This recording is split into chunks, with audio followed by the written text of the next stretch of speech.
All right, everybody, we got this first story here from The Quartering. This is Jeremy Hambley, and I'll show you a few of these stories. Jeremy tweeted 6 hours ago, "This is some bull-ish." It says the video has been removed for violating YouTube's policy on harassment and bullying. He says this is an escalation of something I've been noticing in analytics. This is why the Publica Now was started. I'll make a video now, but consider joining today. And then he says, it was a video where I defended Dylan Mulvaney, much to the chagrin of many, for how mean Matt Walsh was to him. I now regret that. And then we have this from Sydney Watson. It says, YouTube has deleted an entire video from The Quartering and my community notes channel for bullying and harassment. We have to assume it's because we discussed Dylan Mulvaney. This is exactly why we created the Publica Now and why we are so appreciative of everyone who has signed up as a member to support the effort. Gender ideology is a scourge and it's asinine. We can't call it out. So I can only imagine this will continue to get worse in terms of the purge. And Liz, you were just mentioning you had videos taken down as well. Yeah, I did. And it was about these same topics. Like I said, I'm not surprised here. I don't think any of us think of ourselves as victims here, but it is quite something to see the censorship and what discussion the left and these corporate overlords don't want us to be having. Does it ever resemble what you experienced working in cable? You said you had a cable TV show, right? I did. No, it's pretty different. In a cable news setting, I had actually a tremendous amount of freedom and didn't really have restrictions on what I could say. It was largely before a lot of the transgender conversations. It's funny, actually, a little detour here. There was a video of mine that went viral. It was from 5 or 6 years ago. And I was talking about like, what's the limiting principle? It's the one Tommy Lee posted. Mm-hmm. I was talking about, well, what's the limiting principle on transgender? This video went pretty viral, even though it was from a few years ago. And I remember the day that I made that because the crew that day were like, okay, that's a little hyperbolic, don't you think? And it's all happening now. But at the time there wasn't the censorship because the dissent against it was just hadn't quite ramped up, hadn't built up to the point that we're at now. So very different to be independent. It's fun to be independent. It's fun to own your own company and to build your own thing. It does make it trickier from a business aspect when you have to dodge these kind of bullets, but I care less about the business aspect of it and more about like the mission part of it. We talk about this stuff because we care about these people, right? Not necessarily, right. Not because it's good clicks. I think this may have something to do with Anheuser-Busch, the removal of the content. And it's a convenient scapegoat for YouTube to go after like harassment and bullying. Because it's clearly related to Matt Walsh, Dylan Mulvaney. These are some of the issues surrounding the video that Matt Walsh, which triggered it all, was when he was critical of Dylan Mulvaney, which resulted in people responding saying, you maybe pushed it too far, Matt, you were a little mean. But that's all he was. He was mean to a person. And I think the issue is, well, let me put it this way. YouTube didn't say anything. This story came and went. This was months ago. The story came and went. But only now that the Anheuser-Busch hit has extended into now, I think we're going to be entering soon a fourth week. This is the end of, I think, the third week of Anheuser-Busch boycott getting worse. New reporting that their sales are continuing to drop. I've started getting ads from Budweiser for the first time ever. And so what I think's happening is, my personal opinion here is that Anheuser-Busch contacted YouTube and said, it's your fault. And if you don't take this down, we will stop advertising with you. YouTube then says, okay, what do? They're a big advertiser. This is the biggest beer brand in the world. Let's start removing these videos. I'm willing to bet Anheuser-Busch went to YouTube a while ago. And again, just my personal opinion. I don't have any insider information or anything like that. I bet they went to YouTube and said, we spend too much money on your platform to have to deal with all of these channels using that platform to hurt us. So we're going to stop buying from you. It probably took YouTube a little while to come up with a plan. So this to me, I think Anheuser-Busch probably went to YouTube a week and a half ago saying, look at all these videos. We're spending X dollars, but all these videos keep coming out. So YouTube probably came with the policy. They probably had a discussion where they said, look, if we ban these videos and give strikes, we're going to lose way more money.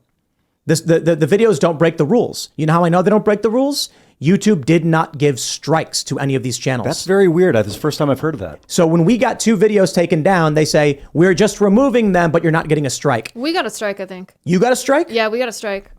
So I think Jeremy said he didn't get a strike either, right? I don't know. That they just removed it? I'm gonna double check, but I'm pretty sure we got a strike. Look. Here's what Sydney Watson posted. It says, "We want to let you know our team reviewed your content and we think it violates our harassment policy. We know you may not have realized it was a violation of our policy, so we're not applying a strike to your channel." What that says to me, again, in my personal opinion, is that they know it doesn't really break the rules. And if they apply a strike, they will lose more money. The verbiage is, we think you violated it. Like, it should just say, if we think it violates our rules. We think it did, but we don't think know. You didn't know. It's a legal protection. Yeah, I understand. mine says we think. I'm looking it up right now. It says we think it violates. So we're going to protect But you're not you. getting a strike? No, we did get a strike. It says we think The notice, so the email that I got, that's what I have a copy of right here. Can you read that paragraph? Yeah, it says our team has reviewed your content and unfortunately we think it violates our hate speech policy. We removed the following content from YouTube. We got 2 emails. Oh no, my team just texted me. We definitely got a strike. Oh wow. But they're saying hate speech in yours. And yeah, and then they defined hate. hate speech, and they said we got an email that said exactly the phrase that I used that they consider to be hate speech.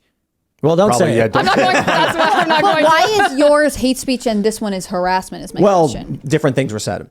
But here's. And by the way, it's not hate speech. Like It's a vague term these days. It's really freaky. This is important though.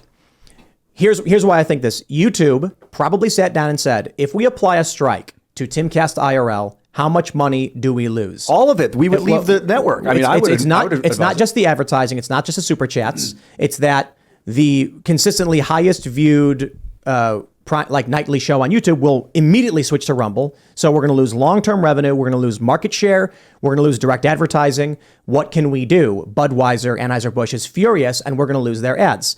How about we just take those videos down from all these channels and then just sweep it under the rug and don't apply the strikes where we can avoid applying strikes? If you give a live show a strike, there's no live show. So that's why I think they're like, okay, let's just take them down and not do a strike because we want to make money. This says to me strictly about advertising. And I think Anheuser-Busch behind the scenes is screaming, but they know they can't say things publicly. They have dumped money into this ad about this Clydesdale running through the streets or whatever. And it's because they did this after 9/11 and everybody loved it. The Clydesdale after 9/11 was a big deal. They're trying to do it again. They are desperate. Their sales are apparently down like 10% in the first 2 days of the boycott. So we have not yet gotten the data from Anheuser-Busch on the past couple of weeks, but I bet it's so bad they went to YouTube and said, why should we advertise with you when you keep publishing the smears against us? Mm-hmm. When you're navigating these conversations, in my experience, like transgenderism, for instance, which is it's a very important conversation for everybody, people that are transgender, that aren't transgender, people, we need to communicate and find some common ground.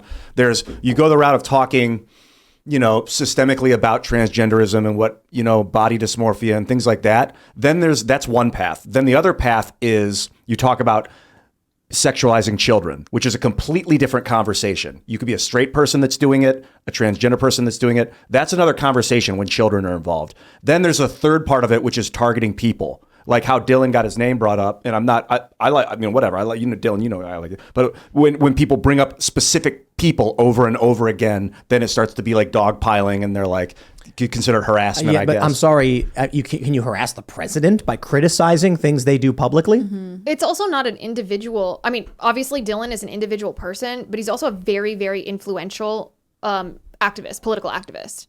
And public figure, right? I mean, there's certain... Not just public figure, but an actual political activist who went to the White House to try to get policy passed about what states Right, but what I'm saying regulate. is libel law is different for public figures than it is for private citizens. So, I think because we have access to the internet and potentially going viral basically in our pocket at all times with our phones, people forget that you are electing to become a public figure, and therefore you are losing some of your legal protections.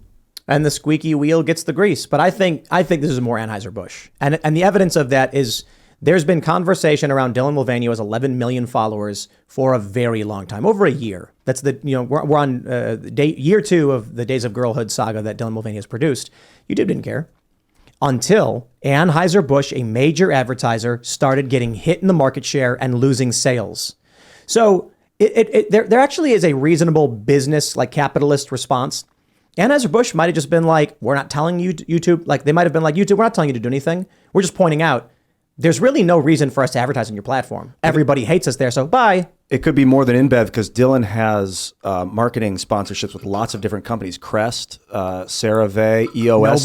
Nobody boycotted those. They may have, but his agent may have gone to all his people and be like, let's do a combined communication with YouTube that we will all leave the network, like Crest would leave, Budweiser would leave. And so YouTube's like, well, what choice? It makes me wonder who is backing his legal defense fund, right? Because I can imagine, just like Anheuser-Busch would go after YouTube, I assume Dylan also has a legal team that's trying to get as much out of it as possible. Don't forget about the Corporate Equality Index. You know, that organization that's from the Human Rights Campaign that goes around. It's part of like the ESG metrics, but it's specifically focused on ranking whether these big corporations are LGBTQ friendly, quote unquote, places to work. And they send representatives to these corporations to make sure not just for privileges or actual workplace environment, but whether these corporations are doing advertising campaigns that are specifically, quote unquote, inclusive of transgender people. So I think that there's a lot of power right now behind making sure that Anheuser-Busch doesn't back down, especially as they're realizing that this boycott is real. A lot of conservative boycotts have not been real. Mm-hmm. Yes. Anheuser-Busch apologizes. Yes, because maybe, I don't think they probably would have, but I think that they underestimated the strength of this boycott, because a lot of conservative boycotts in the past have been like fleeting. They haven't been incredibly effective. Because a lot of people don't agree, but this one's very effective. But it goes beyond this because, and I'll throw it to Jesse Kelly. I cited him several times. He said it's the first time his neighbors asked him about politics. Yeah. And I've actually heard, surprisingly, you try to talk to people about politics, you know how it goes, and they're gonna be like, "Oh, you're talking about." Now I'm out, and people are like, "Oh, that Bud Light thing," and they know about it. Thanks for watching this clip from the Timcast IRL podcast. Hang out with us live Monday through Friday at 8 p.m. and become a member over at timcast.com for uncensored, members-only shows exclusive. Thanks for hanging out, and we'll see you all next time.